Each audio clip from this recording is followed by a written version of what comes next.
Early in our marriage, Dave and I were going through a really hard time. We basically were going through infertility, which lasted for many years, long enough for us to see a lot of our good friends have their first baby and then maybe even move into having their second baby. And it was a very dark time. It was a very sad time and very lonely. I also had shame. Rationally, I knew it was not my fault, and yet part of me felt like my body was defective. And I just remember the longer it went, the more isolated I got. And because of that, I thought, I should probably bring a few of my friends in. So I mustered up the courage to begin to talk about it with a few people.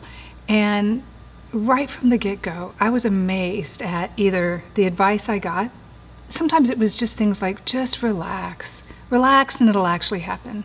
Or, go sign up to adopt a child. I hear that as soon as you do that, you get pregnant, which that's crazy advice. We would have people kind of try to cheer us up with silver linings like, well, at least you and David have more time together before having children, and on and on.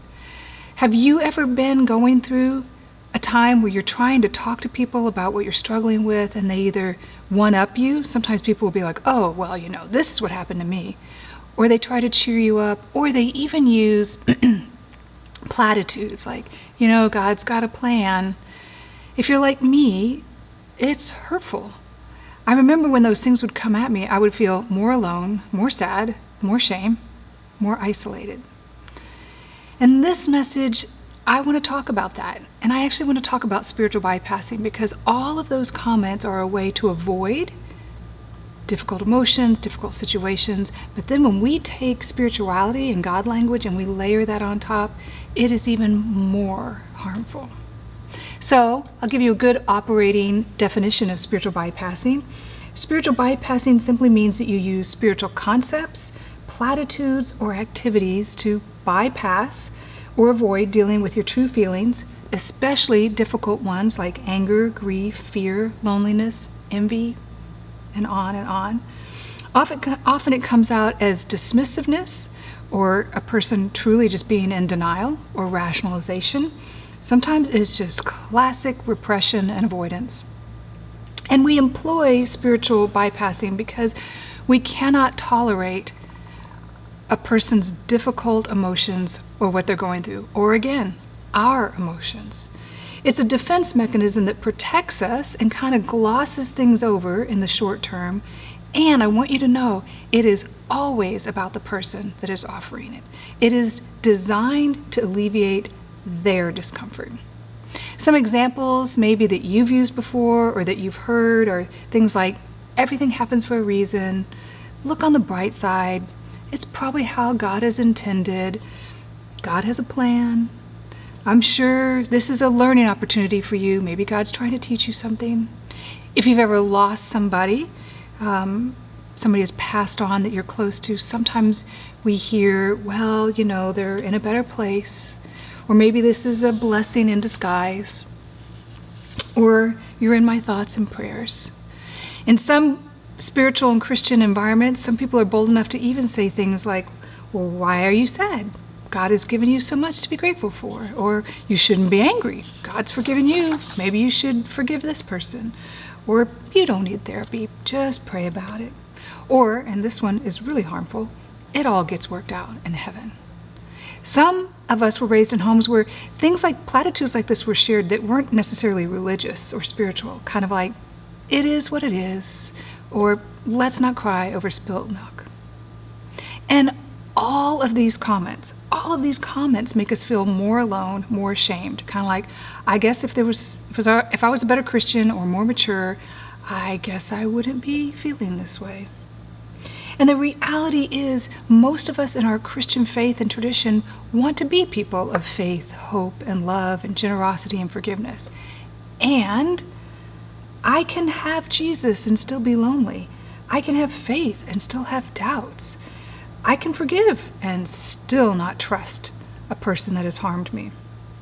when we're using spiritual bypassing, it takes us into this binary experience of it. It needs to be either this or this, versus being able to hold the complexity of it all. Especially when I hear the comment when people say, it all gets worked out in heaven. I just want to say, I don't know that. I have not been there. But what I do know is if my life is a mess right here, right now on this earth, I need you to come close and just say, this has got to be really hard for you, and I'm here for you. I love in Job, if you're familiar with the book of Job, theologians don't always really know what to do with the book of Job, but it is a fascinating story of a man that is being tested. And when we find him early in the story, one of the first things, he's covered in boils. His 3 good friends hear about all of his trials and tribulations, and they come to see him. And I'm going to read to you from Job, the 2nd chapter, 12 and 13. When they saw him from a distance, they could hardly recognize him. They began to weep aloud, and they tore their robes and sprinkled dust on their heads, that's a very symbolic, experiential expression of, we are grieving with you. Then they sat on the ground with him for 7 days and 7 nights, and no one said a word to him because they saw how great his suffering was. I love that. That is so lovely. Now, if you know the rest of the story, his friends could only make it for 7 days, and then they began to speak up and try to fix and try to give advice. And, maybe this is because you've sinned or your children have sinned. And what I actually love about the end of the story is the rebuke that they got from God. But what I want to highlight here is, first of all, what they brought him, which is so beautiful, and then also their humanity. It's hard for us to just sit with another person in pain. It's hard not to give advice and try to cheer up. Going back to my infertility, the people I found that could just sit with me and just say, I am so sorry for what you are going through. This has got to be so hard for you. And I just want you to know that I'm here. I'm here for you. When people said that to me, that was so sacred and so healing. Now, why do we use spiritual bypassing? It's really simple. It's because we do not like to suffer, and we do not like our people to suffer. Even though our scriptures even tell us, in this world there will be suffering. And yet, in our humanity, somehow we just want to believe that if we could get the right job, or find the right person, or get our finances worked out, or get our kids worked out, or whatever, that then we would be able to limit suffering. And yet, if you have walked this planet at all for any time, you know that is not true. There is, in this world and in this life, there is many things to celebrate and enjoy and love and experience, and there is also pain and suffering and loss. It is part of the human experience. But we don't like it, and we don't like it when our people are suffering. And on top of it, we are surrounded by a wellness culture that tries to perpetuate the ideas of toxic positivity and optimism. And I'm not talking about healthy positivity, which involves gratitude, sometimes just a very balanced perspective of this is what's really hard and this is also what's going well. Healthy positivity helps us stay buoyant and resilient. It's very important. I'm not talking about that. I'm actually talking about toxic positivity, which is really the avoidance of difficult emotions or situations. And those of us that tend to be given to spiritual bypassing, we tend to lean there. We tend to feel like we got to stay positive. We avoid anger. We avoid conflict. We detach from difficult emotions. We live in denial and repression.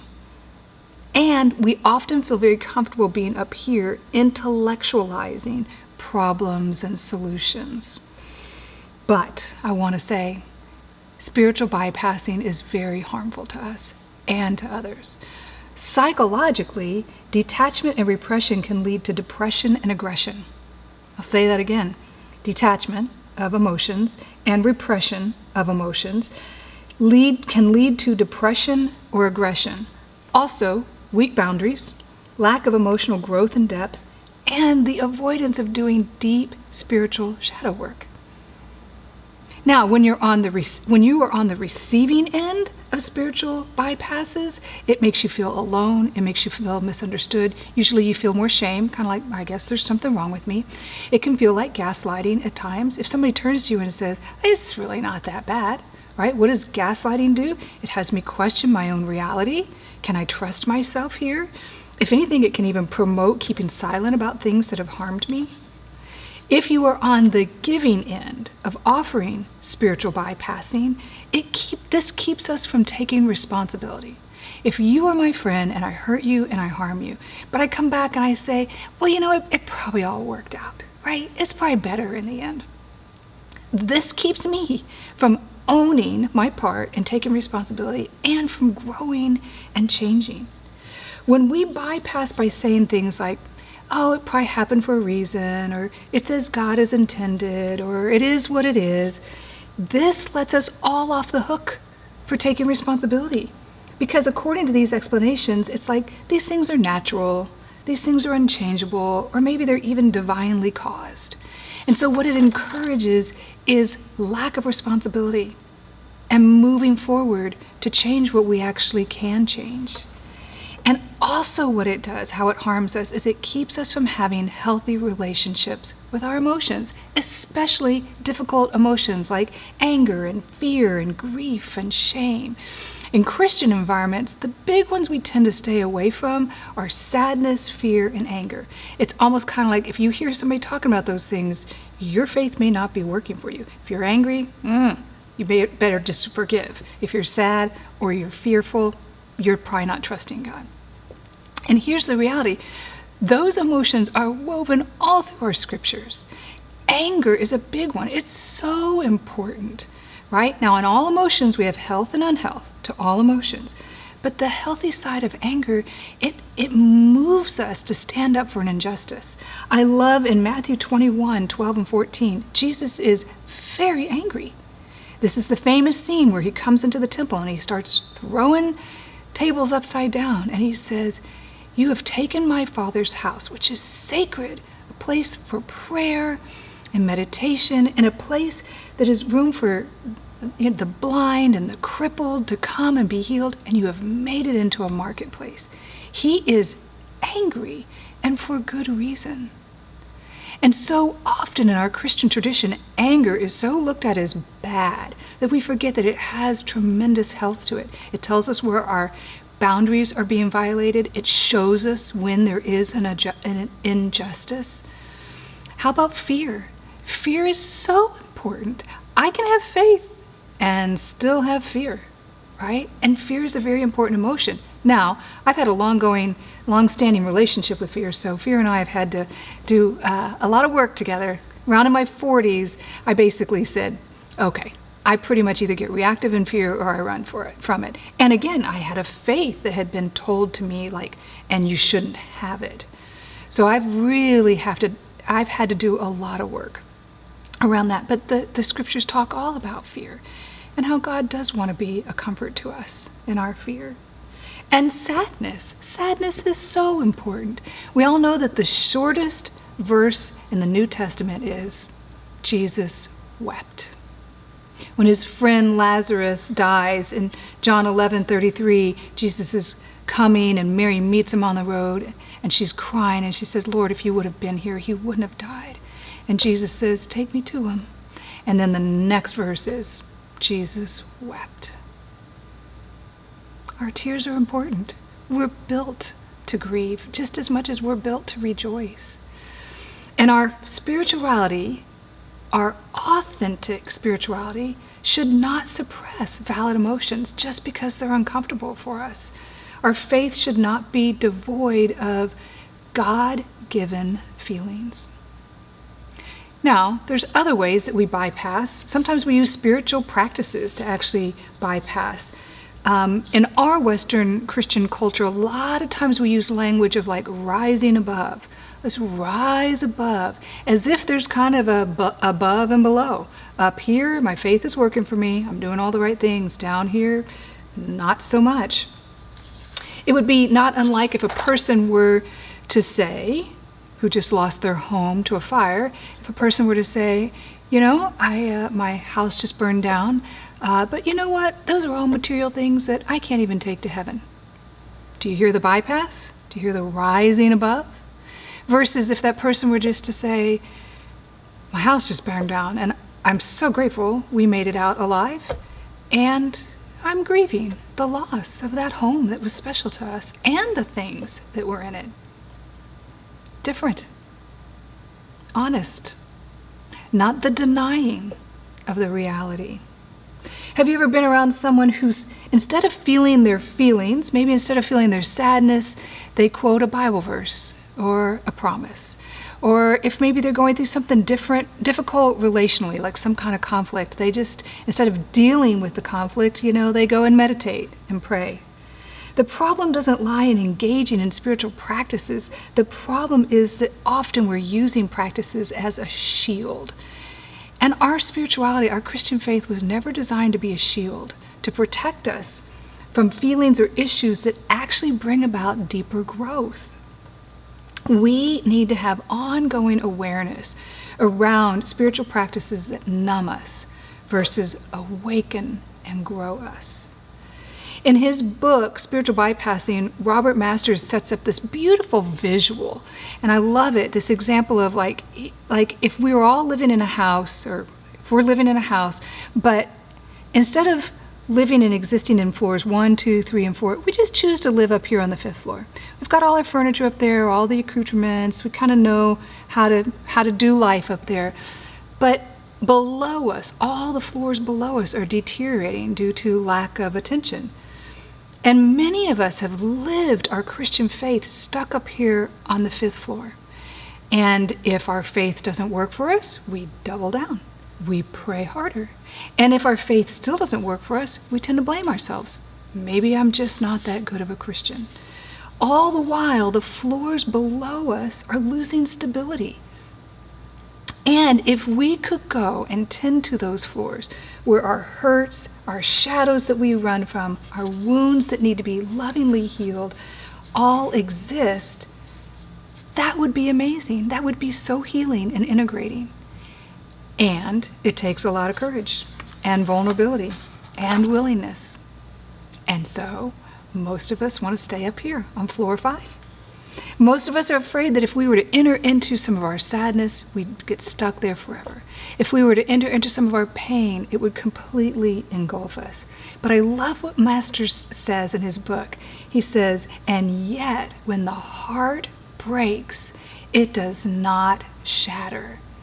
I love that. When the heart breaks, it opens up. It wakes up. In his book, Falling Upward, Richard Rohr says, going down is actually the only way to go up. So if you like this illustration of up and down, he's saying, if you want to be up, the only way there is going down. Sometimes we're caught in spiritual bypassing and we'd rather stay up here and just kind of theorize about unconditional love versus moving down into the messiness of it. Or maybe we want to read books on how to get through struggles instead of just leaning into the grief, even the grief of the uncertainty at times of life. To move down and in is so uncomfortable and so scary and so out of control, right? And yet, I love what Viktor Frankl says, what gives light must endure burning, right? If we really want the light, we cannot afford to flee the heat. And it fascinates me that often in our culture, our Christian culture, we're so caught up in rising above. And yet, in our New Testament, Jesus welcomed the beat up, the downtrodden, the hopeless, the doubters. He did not exile them. And yet, we will exile emotions or our story that we deem are not worthy of the light or are too uncomfortable for us to go towards. For me, how this looked was a spiritual activity where I could really hide was in prayer. Now, prayer has also been very special for me. It's been a place of comfort and connection and sacredness, and I hold on to that.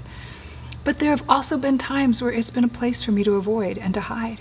If something got really difficult for me, for my kids, for my husband, I would just go to God and ask him to remove it and rescue me instead of being in it and taking responsibility for my life or for the hurt or anger or pain, maybe letting it lead me to better boundaries. And I began to see this in my 40s. Oh, I'm starting to lead a very passive life. Prayer keeps me from actually acting out my life, from taking responsibility and taking action.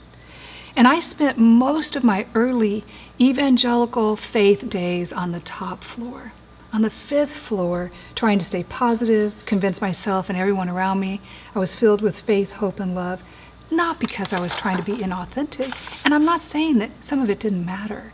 I was just doing what I had been taught to do. But it was in my 40s, after being on the top floor for 20 years, reading my Bible daily, praying, serving, giving, I began to become aware that there were cracks in my foundation that were actually crawling up my walls. I had spiritual doubts that I could not admit. I was a chronic people pleaser. I had resentment that was coming out of me sideways because I was a people pleaser and I wouldn't ask for what I needed or take care of myself. And I remember one day taking the kids to middle school, and I came home and I drew the shades closed and I got on the floor and I laid down, and I remember saying, I'm done. Not I'm done with life, but just I am done with living this way. In fact, I remember thinking, I cannot live this way anymore. And that was really the beginning of a journey for me of going down and in. Now, in my 20s and 30s, I had dabbled and done some healing work, but I knew this was different.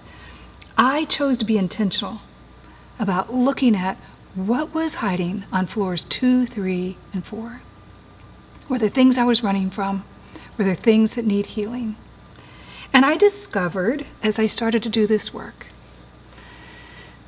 that there was a sweet, funny, creative, observant, kind little girl named Liz that I had abandoned a long time ago. Because as early as 6 years old, I became very afraid that my parents were going to divorce. I was afraid of my father. I worried about my mother. I took on all kinds of roles and responsibilities to ensure the safety of my family. I began making dinner for my family by 5th grade. I made sure all my siblings did their chores before Mom and Dad came home. I got my little brother out of bed in the morning so he wouldn't get in trouble and make it to school on time. And by the time I was a teenager, I was isolated and I spent a lot of time worrying. Now, I did some of the normal things that high schoolers do. I had friends and all of that. But I also, at night, would go to my little Honda and lock myself in, and I would cry after one of my parents emotionally dumped on me. And by that time, at that age, all the messages that stayed with me well into my adult life were already locked in. Messages like, I can't speak up about what I need or what I want or what I'm feeling. I must keep us safe and I must keep us together. And as I began to do my shadow work, my emotional work, the deeper work, and integrate floors 1, 2, 3, and 4, my true self, which had always been there and I had left behind, began to resurface. My true self, which knows, which believes, which knows how to rest and laugh and play, which has discernment, has courage. My true God-given self began to resurface. Now, if in talking about some of these things, and you're listening to me, you start to feel a little uncomfortable, you might be given to spiritual bypassing. If you're beginning to think, ooh, I hope she goes back to just some of these concepts or just stays more positive, you might be given to spiritual bypassing. Now, that's just a little piece of my story. I'm not ashamed of it. It's just part of my story. But I'm not going to bring that out at a dinner party. But if you were a friend of mine and we're starting to talk about more personal things, and I shared a little piece of that story, and you turned to me and you said, wow, Liz, that's really big. That must have really impacted you.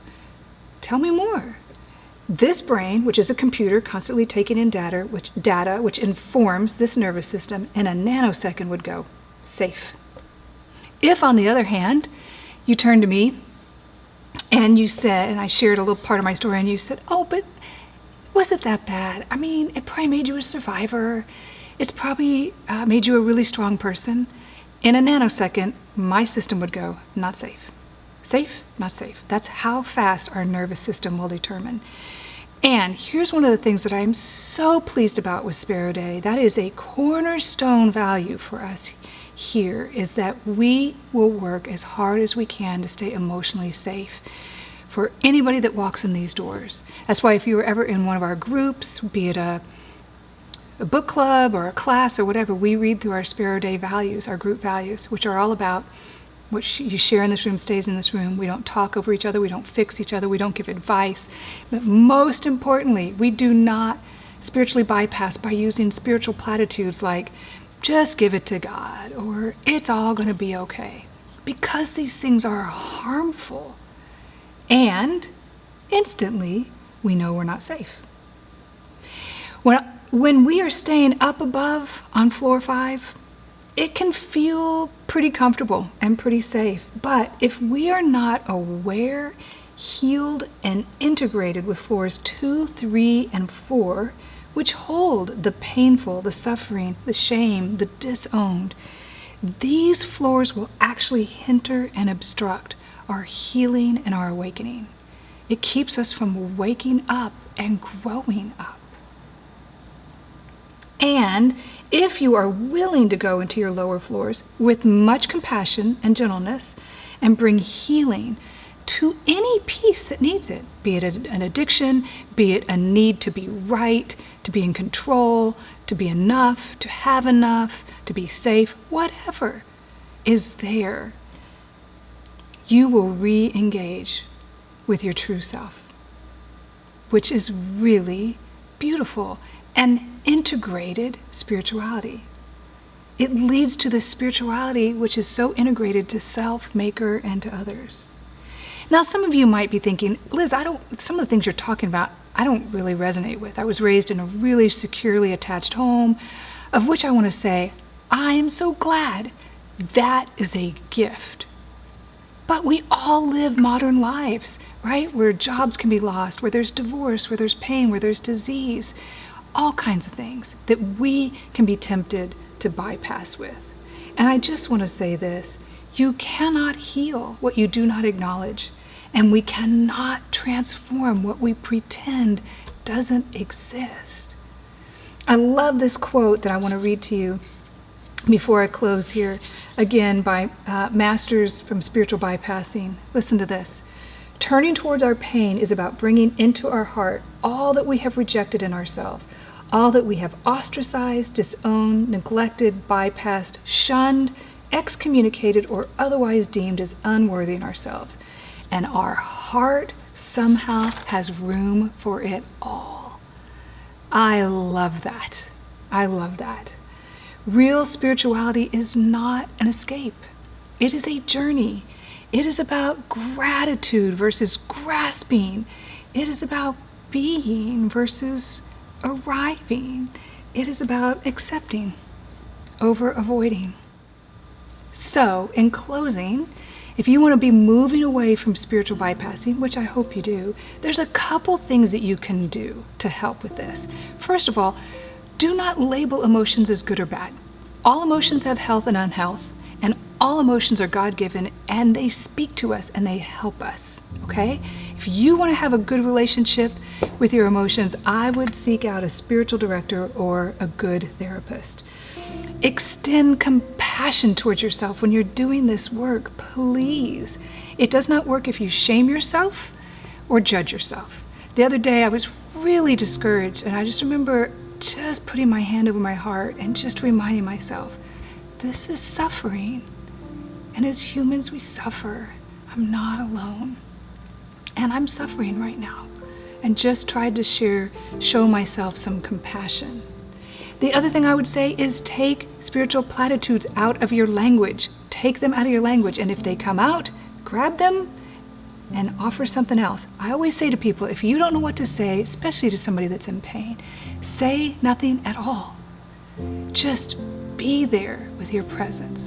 And if you have to say something, just say something like, I am so sorry that you were hurting, and I'm here for you.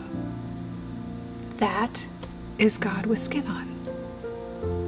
Other practices that might help you move in and down are things like spiritual meditation, seeing a spiritual director, mindfulness, yoga, journaling, inner child work with a good therapist.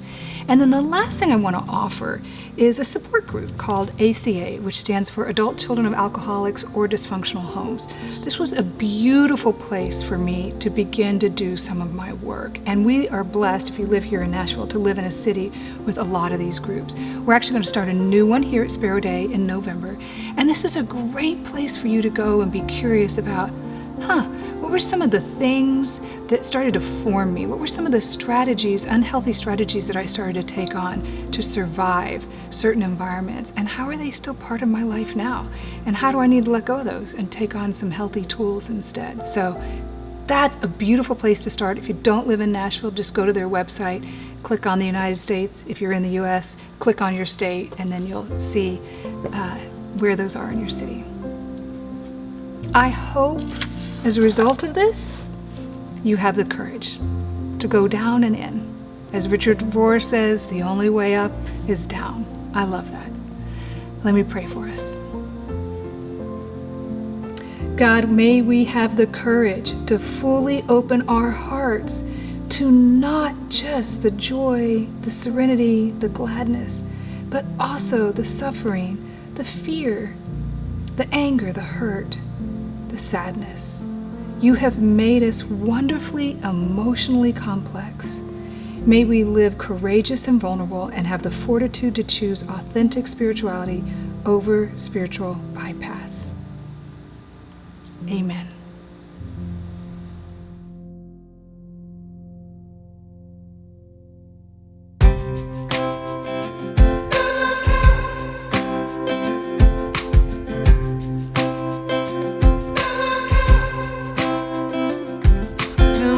To a city I cannot see, through the depths of the valley where the sun can't reach. I've been high, I've been low, I've been looking for the river that could fill my soul. Been walking to a city I cannot see.